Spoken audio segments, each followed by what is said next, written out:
We all might have heard stories of people living on the moon. But what if one of those mythical tales is actually real? Fei Fei is one lucky child who grows up listening to the amazing stories of her mother. She always tells Fei Fei about the moon goddess, Chang'e. She used to be a beautiful, kind lady who fell deeply in love with a handsome man named Hu Yi. But Chang'e made a wrong decision by drinking a magic potion that made her immortal. She was separated from Hu Yi and lifted to the moon. Since then, Chang'e has been living on the moon with only her pet jade rabbit to keep her company. As Hu Yi was mortal, he died on Earth. Chang'e still moans his death, and when she cries, her tears turn into stardust. Fei Fei always hears this story with great interest. She also asks father about Chang'e, and he always says that his wife is right because he loves her a lot. This happy little family lives in a small village where everyone's most awaited day is the Moon Festival. It's extra special for Fei Fei's family as they own a mooncake shop. As Fei Fei gets a little older, her mother starts teaching her how to make mooncakes, as she is going to look over her family business one day. Little does the little Fei Fei know, her mother is getting sick day by sick. Soon she loses her ability to work in the shop, but she keeps a smile so Fei Fei doesn't get worried. She also celebrates her beloved daughter's birthday and gives her a cute rabbit which they name Bungie. Fei Fei's mother is really looking forward to the next Moon Festival, but unfortunately she dies before that. Fei Fei is left heartbroken and doesn't feel like celebrating the festival anymore. Luckily, her father never leaves her side. He brings her to the shop and they make mooncakes together. Years pass away really quickly, and Fei Fei is already 16. She goes to high school and loves studying about stars and moon, but she also makes enough time to help in the shop.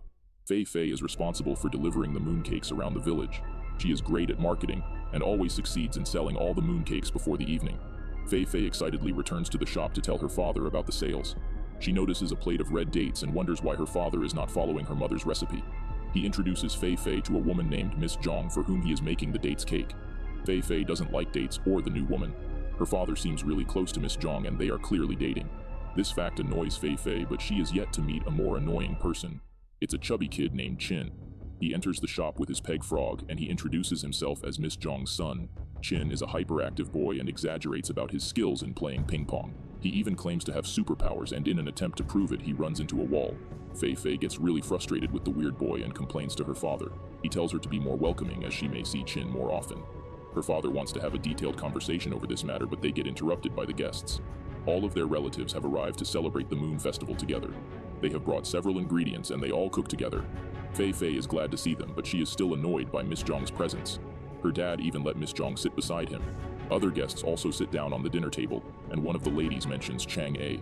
She calls Chang'e selfish because she didn't give the immortality pills to Hu Yi. Fei Fei gets angry to hear that, and explains that Hu Yi was fighting the demons, and Chang'e put the pills in her mouth to hide them. It was an accident. The ladies laugh at Fei Fei for defending goodness so passionately. Usually when the kids grow up, they stop believing in such legends. Fei Fei expects her father to support her, but when he also admits that Chang'e isn't real, Fei Fei hits the dinner table in anger and leaves. Qin follows her to inform that they are going to be sibling, as Miss Zhang will marry her father. Fei Fei gets more depressed to hear that while Miss Zhang tries to bond with her and gives her a special mooncake. Fei Fei locks herself in her bedroom and throws the mooncake away. She doesn't want another family and wants to live the same way.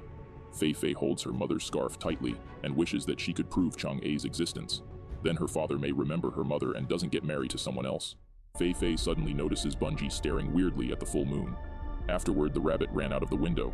Fei Fei immediately wears her shoes and runs after Bungie. It stops at a high spot from where the moon can be seen clearly. Fei Fei wishes if there was a way she could fly to the moon and meet Chang'e. While she is saying that, a crane flies towards the moon. This gives her a great idea. She is going to build a rocket and travel to the moon. From the very next day, Fei Fei starts studying about rockets and space traveling. She tells her father that she is working on a science project, and that's how she gets permission to order several spare parts from the online shops. Fei Fei does tons of experiments to get the perfect design for a rocket, but all of them fail miserably. Even during her school lessons, Fei Fei is busy designing new layouts of her rockets. The teacher catches her and takes away her sketch to hang it on the board. There's a picture of a bullet train nearby which gives Fei Fei a fantastic idea. She redesigns her rocket to match the shape of the bullet train. She borrows some old machine parts and makes a launching pad for her rocket. Once all the preparations are done, Fei Fei sneaks out during the night to travel to the moon. She wears her space suit and turns on the engine. The rocket moves gradually and starts gaining speed. As soon as it gets in the air, Fei Fei bursts with excitement and happiness. Unfortunately, it shuts down within the Earth's atmosphere. Qin had also sneaked in the rocket, and his weight caused the ship to stop. Now they both are going to crash down on the Earth. The poor kids start panicking, but all of a sudden, a miracle happens. A mysterious light shines down from the moon and pulls up the rocket. They land on the moon and 2 flying guardian lions carry them towards a palace called Lunaria. The kids get welcomed by talking mooncakes who say that everyone is anxiously waiting for them. They entered a stadium-like area which has a huge stage in the center. The place is full of extraordinary space creatures called the Lunettes. But what Fei Fei is waiting for is Chang'e. The gorgeous lady steps out of the curtains and tells about her greatness through a song. She has also developed over the last 1,000 years. Instead of a traditional goddess, Chang'e is quite modern now with a love for rock music. Once the performance ends, Chang'e greets Fei Fei and asks for the gift. Fei Fei has no idea what the goddess is talking about. This enrages Chang'e. She explains that Fei Fei must have brought a gift, otherwise, the guardian lions would not have brought them here. Chang'e needs the gift to bring back Hou Yi. Fei Fei gets happy to hear that Chang'e hasn't given up on her love yet. She begs for a photo so she can show it to her dad and regain his belief in forever love. Chang'e gladly clicks a picture, but refuses to give it to Fei, as she hasn't brought the gift. The goddess can sense it is on the moon, and if she doesn't get it in time, she will never be able to see Hou Yi again. Chang'e orders everyone to find it, and whoever brings it first will get one of his wishes granted. If Fei Fei brings it in time, she can have the picture they clicked. All the Lunettes rush on their vehicles to find the gift. Fei Fei keeps asking for a life, but no one helps her. Qin is willing to accompany her, but Fei Fei doesn't want him. Qin confesses that he wants to be her brother, but Fei Fei rudely says that it will never happen. She notices a group of chickens and jumps on their motorbikes. Fei Fei claims to know where the gift is, so the chickens agree to follow her lead. Meanwhile, Qin still wants to win Fei Fei's heart. He notices the picture in one of the guardians' hands and follows him. Unfortunately, the security inside the palace is really high, and Qin immediately gets caught by the goddess. He lies that he knows about the gift, so Chang'e takes him to a portal called Interrogation Chamber. She challenges him for a ping-pong match, and if he wins, he can get the picture, but if he loses, he must tell everything about the gift. Surprisingly, Chang'e is a really good player and gives Qin a tough time, but Qin doesn't give up either. He really wants to be Fei Fei's brother and gives his best effort. He eventually wins, but Chang'e breaks her promise and doesn't give the photo. Qin is stuck in the chamber, while Chang'e gets back to her palace. She misses Hou Yi a lot and can't lose the last chance to unite with him. Chang'e starts crying in grief, and her mood affects the weather of the moon.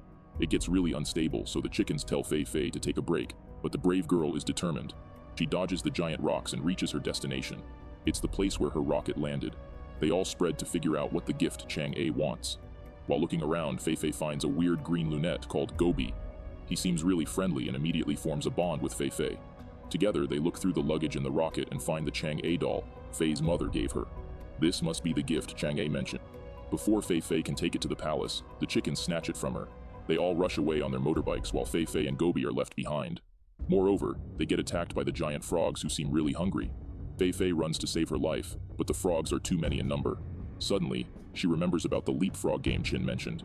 Fei Fei tries something similar and uses Gobi's extra long tongue to get on the top of a frog.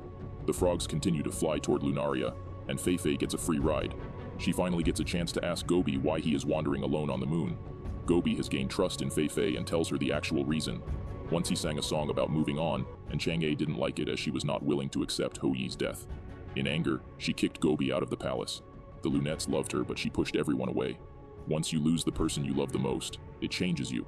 Chang'e locked herself away after Gobi's song, and the moon suffered from the great darkness. Fei Fei feels really sorry for the goodness and gets more determined to help her. Meanwhile, the Jade Rabbit is working on the immortality potion. He fails several times until he meets Bungie. The two rabbits form a bond that magically helps the potion to form and also gives Bungie some special powers. Chang'e gets delighted to know about the potion and waits for her gift so she can combine it with the potion and get back Hou Yi. On the other side, Fei Fei spots the chickens rushing away with her doll, so she immediately jumps after them. After fighting the chickens, Fei Fei gets the doll, but a sudden laser beam appears which can cut anything in its way. Fei Fei survives, but the doll gets completely destroyed. Now her father is going to marry Miss Zhang, and Fei Fei has to live with annoying Qin.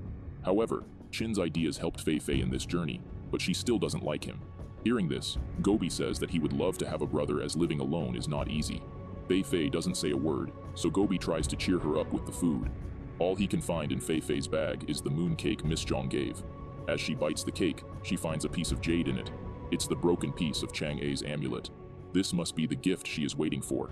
Fei Fei rushes to the castle and gives the piece to Chang'e. She combines it with the other half and completes the ritual. It creates a virtual forest, and Chang'e meets her one and only love, Hou Yi. Unfortunately, he can't just stay with her. He has died, and Chang'e must move on. This realization puts Chang Yi in the chamber of exquisite sadness, and the great darkness gets over the moon. Fei Fei can't see the goddess like this and proceeds to help her. But as soon as she enters the chamber, her saddest memories take over her mind. Chang'e tells her to leave, or otherwise Fei Fei will be stuck here for an eternity. She must move on. She doesn't need a rocket to go search for happiness as it lies within her. She just needs to give the new relationships a chance. While believing that her mother is always there in her heart, Fei Fei should try loving new people who are waiting for her. Fei Fei understands, but she requests Chang'e to do the same. She has to accept Hu Yi's death and try sharing happiness with the lunettes. The goddess finally moves on and the moon shines brightly again. The gift she was looking for was Fei Fei's visit to the moon. The Guardians carry the kids back to Earth while Bungie chooses to stay with the Jade Rabbit. Fei Fei can't bring the picture, but she has learned something valuable from this journey. She gladly accepts her father's decision and leads a happy life with her stepmother and brother. But whenever the Moon Festival arrives, Fei Fei recalls her mother's stories. If we keep looking at the past, we will never be able to see the happiness coming our way. Open your heart and give new people a chance.